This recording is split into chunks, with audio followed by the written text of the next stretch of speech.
Karma is a different model of causality than the causal model in modern science. In modern science, we think of causality as cause and effect, or two parts.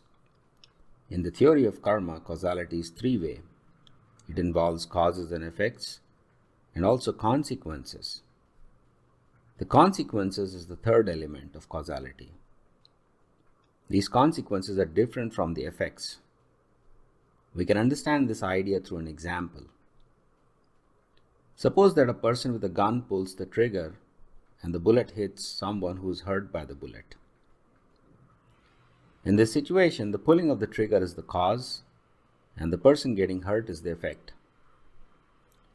Scientific causality deals with these two things, cause and effect. But in everyday life, we also talk about whether the shooter was performing a legitimate action and whether he or she should be punished or rewarded. For example, if the shooter was a soldier shooting an enemy, then he may be rewarded for performing a legitimate duty.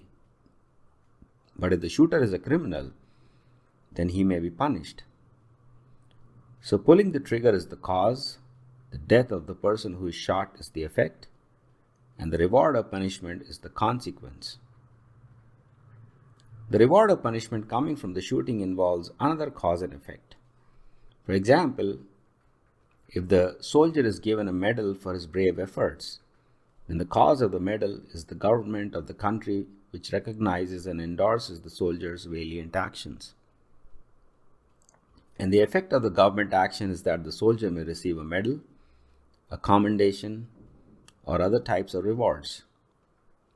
So even when the soldier is being given a reward, there is a cause and effect. However, the second cause and effect is connected to the first cause and effect of the soldier pulling the trigger. So when we talk about consequences, we are talking about the connection between two pairs of causes and effects. So when we speak about karma, we are talking about a different causal model which has a third element of consequence, and karma is the consequence of any action. We cannot see this consequence at the time of the action, just like the reward or punishment of an action doesn't come to us immediately. The consequence rather lies dormant for some time, and then it creates a new cause. Obviously, to introduce this idea in the context of causality, we must show that the current causality is insufficient. Then the idea of consequences can be used to complete the causal chain. So let's talk about why current causality is incomplete. The main reason is that matter is a possibility rather than reality. If matter existed as a reality, then only one cause could act, and the effect would be deterministically defined by that cause. But if matter exists as a possibility, then there are many possible causes which can produce many different effects. Which of these causes will actually act is not determined by the laws of nature. So the causality is incomplete because the present exists as a possibility, and we have to choose one of the possible causes to create an effect. In everyday practical life, we see that the present is not sufficient to explain the future. There are many things in the present which can change the future in different ways, but we cannot predict which of these things will become real. For example, an employee may work very hard in his job, but due to an economic downturn or politics in the workplace, he or she may not get the proportionate rewards. We normally attribute this type of outcome to luck, and we may say that I was unlucky. But what is this luck? Can we understand luck scientifically? This is where we have to realize that we need a mechanism to explain how one of the possibilities becomes reality, and this needs something additional. In classical physics, the world is always reality and never a possibility.